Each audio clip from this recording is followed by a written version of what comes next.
Hi, I'm Timmy Chooi, and I'm thrilled and super excited to welcome you to our latest Astral Nova event, an interview with my Astral Michael Commission composer, Carle Wirshba, whose new composition I'll be premiering live in Philadelphia on January 9th, 2022. So Carl, I reached out to you and we were reached together through Dan Visconti from Astral about writing a piece that's about 10 minutes long. And I remember I reached out to you and said that, I want something new on my program, but I want it to come from a different angle. And that's focused on music from my childhood, and that is anime. So I'm just wondering, what was your first response when I proposed this to you? We had this conversation, but I'll just reiterate it for everyone else out there. But I was surprisingly, I was shocked, but in such a good way, because this is kind of like the bread and butter in terms of what I truly want to compose and the stuff that I love doing. I'm a really programmatic composer, and I really gravitate towards stories, and being able to write about something that not just was near and dear to your heart, but something that I also grew up with too, was a really worthwhile venture for me. So I mean, it was really awesome to have like a classical commission in the layman sense of the word, but to be able to write about 90s Japanese anime and early 2000s anime, and just be able to re-dive into the story from the original show and relearn things about the characters and read the overarching plot, because a lot of these things I didn't totally understand as a kid. I kind of just went over my head, but kind of relearning why I used to watch it, and then kind of drawing not just from the show itself, but from the inspiration of the creators and creating the show to create a piece of work that's kind of based on it or inspired by it, whatever kind of word you want to use for that. But it was truly an awesome experience. Definitely shocked, but definitely one of the best commissions, collaborations I've ever been a part of, for sure. Yeah. So on my side, I really was not quite sure how I wanted to approach this micro-commissioning project. And for me, I wanted to do something that I truly felt like I was passionate about.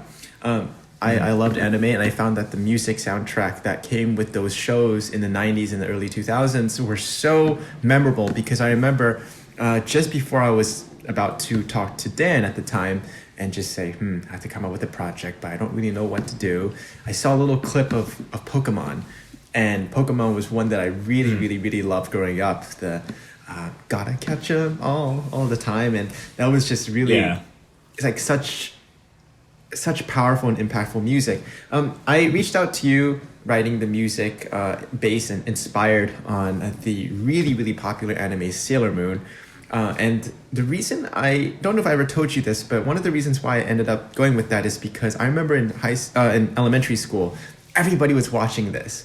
I never understood what was going on. But what I did know was that it had a violin tune in the middle of that show. I was like, that sounds like something that I could play. And I remember that I just brought up my violin one time in school, and I started playing this middle theme, and everybody was like, oh my gosh, that's like the theme from this show. And I was like, if everybody can learn about the violin through a very simple tune, but it's through a complex and very popular anime, why not? So I really wanted to somehow experiment with that theme. I actually really didn't know what I was expecting out of this. It just was something that I wanted to just go further along with. And that's so much about this recital as well. It's very much an experiment of just understanding how classical music can be presented into the 21st century, because so much of the disturbance of technology, but also globalization, that's really affected the way how we view classical music. But I'm interested to know, in your writing style, how did you get to your current writing style, and how would you describe it? I mean, I'm definitely a weird contemporary composer, in the sense of I strive myself on being able to be intergenre or interdisciplinary, whatever kind of word you want to use, for trying to incorporate as many different kinds of music as possible. Constantly, throughout my childhood, I grew up as a metalhead, quote unquote, and a rocker. So playing metal guitar in bands, pretty harsh vocal styles, but kind of listen to everything between, electronic music, rap and hip hop, a lot of score soundtracks, just, the movies that I was watching, the TV shows. That was kind of my initial exposure to orchestral repertoire in the sense of that word.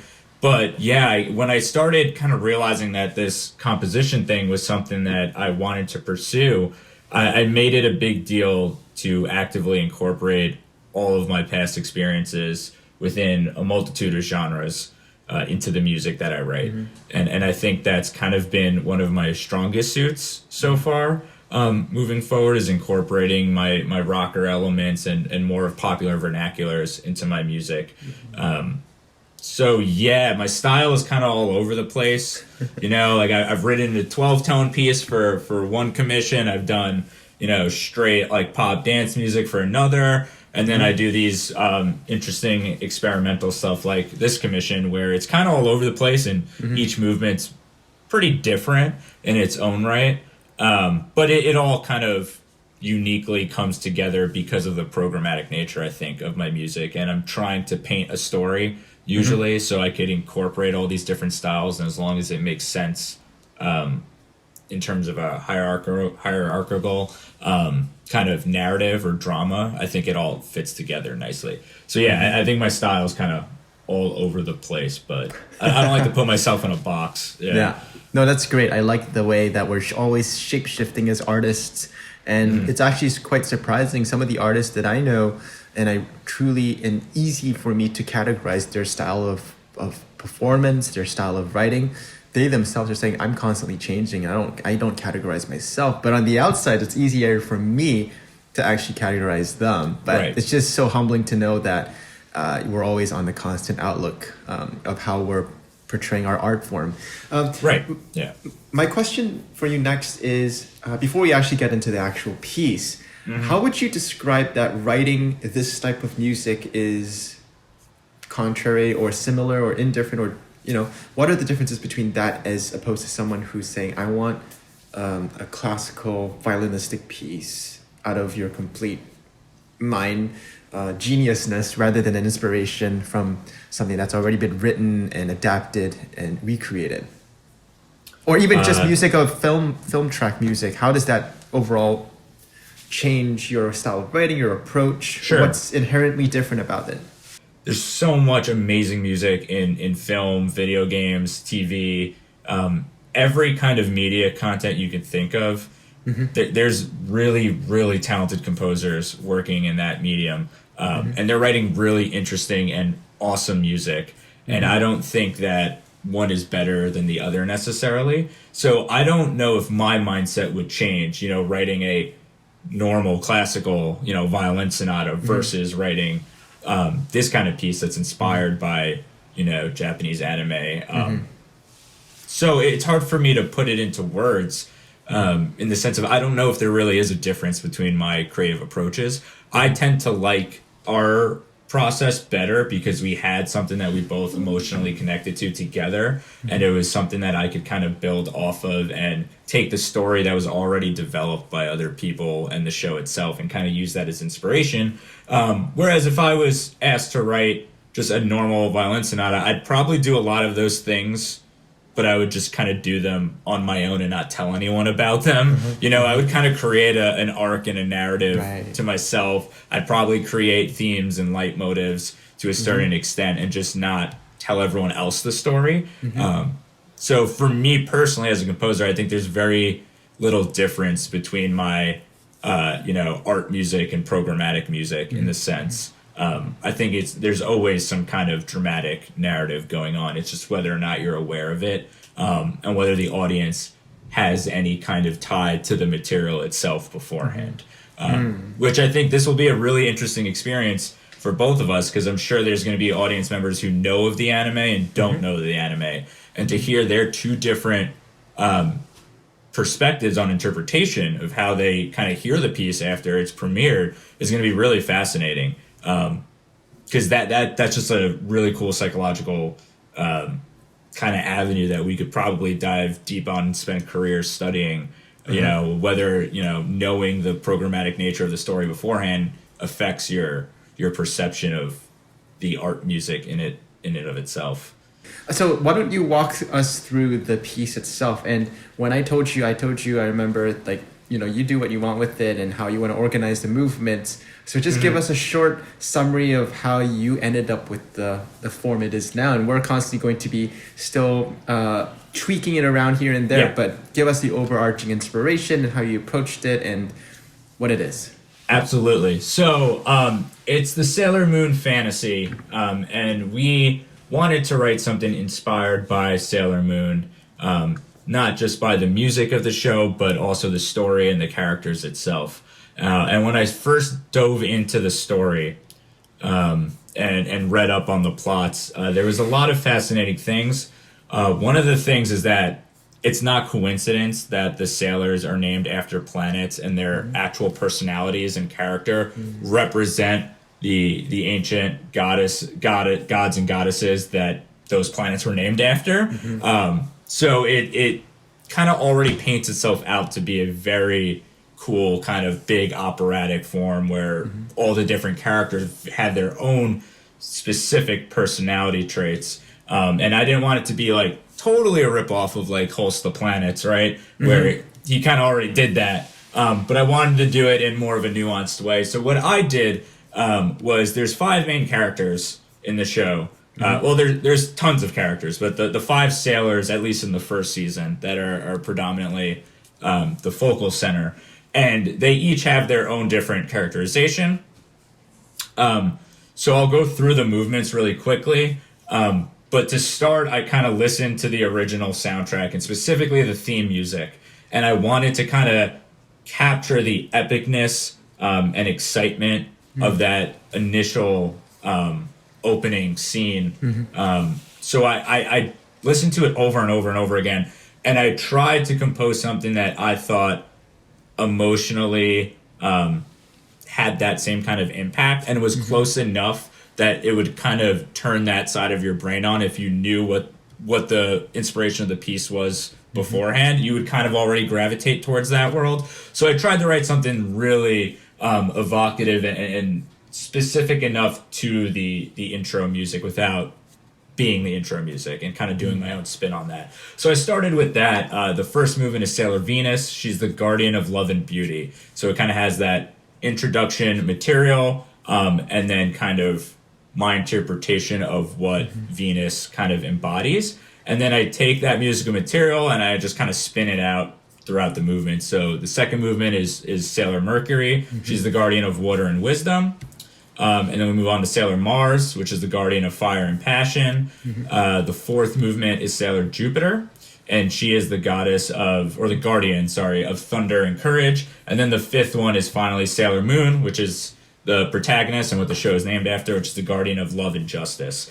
And I tried to create as much similarities in the music as with the characters. So there's a theme at least in the first season of the show, where Sailor Moon and Sailor Venus look awfully similar, and a lot of times Venus kind of is her doppelganger for a lot of the situations they get into. So I actually had that original opening theme that I wrote that was based off the soundtrack music come back in the fifth movement, but kind of different and more enhanced to kind of show that their similarities.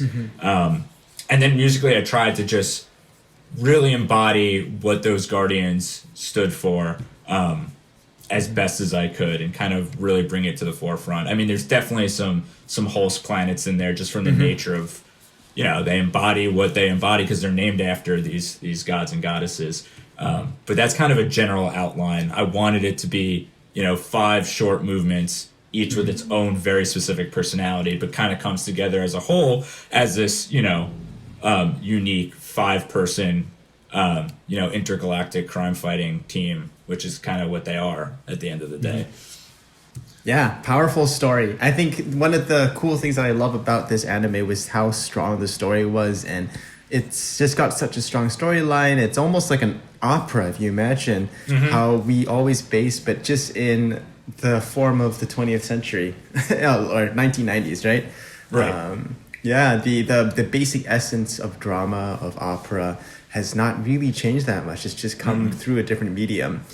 So I'm really looking forward to to presenting this as well, and we're gonna have this premiered. And you wrote some really difficult passages in this piece. I wonder how you approached the technicalities, because I'm gonna have to come back to you. And I mean, we've already discussed about this as well, but there are some things that are unplayable, and I just want to know, how did you think about the violin in its role? Because I mean, not to say it's unplayable, but it's not natural. And definitely I've had to really think about it. But what's your view and perspective on that? Sure, yeah. Well, when I, first set out to write the piece, I think I was prompted a little bit in the sense of, you're probably one of the most amazing violinists we have right now. So it was like, I was kind of told to make it a challenge for this guy a little bit.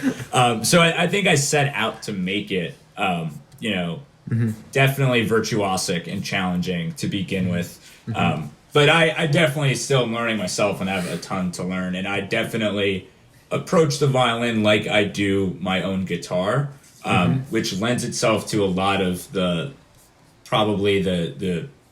difficulties that we're going to have to figure out, just because of the way the tuning of the two instruments is totally different. And the nature of playing is while they're both strings, fifths are incredibly easy for me and way harder for you, generally speaking, not that you can't play them.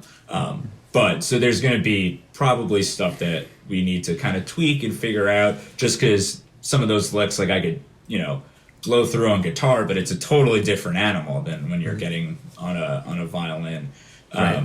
So yeah, I mean, I try to envision my passages as best as I can. And I actually will kind of pretend like I'm going through it, but I'm not a violinist. So there's obviously things that I think will that probably won't be too bad, or actually kind of pretty gnarly and not fun. So yeah, I mean, I definitely set out to make it challenging to begin with, but I might have gone a little too far in some situations. Yeah. No, it's great. I think it's always fantastic when the composers really push the technical limits of any instrument, because we wouldn't have Tchaikovsky's Violin Concerto at this point. We wouldn't have Sibelius' Violin Concerto. It's just, you need to see what's possible, and if it's really impossible, then we'll figure a way out. We'll skip some notes or something. But I think it's great to have the music first, because if you give a lending hand that's too let's make this playable, you end up with a very lukewarm, technically lukewarm piece. And you want to make sure that you use the violinist's technique that I've been building for decades now to the max. So I want you to show off. I don't want you to be bored also. Yeah. Right. Yeah. Oh, I won't be bored, and I hope the audience won't be bored as well. So I look forward to premiering this, and for you to being there as well. And just so excited about incorporating this composition into this project and into this recital in Philadelphia as well on January 9th, 2022 at 3 p.m. Thank you, Carle, so much for your time, and I can't wait to continue working on this piece with you. Yeah, thank you so much. I'm excited to hear everyone's feedback. Thanks.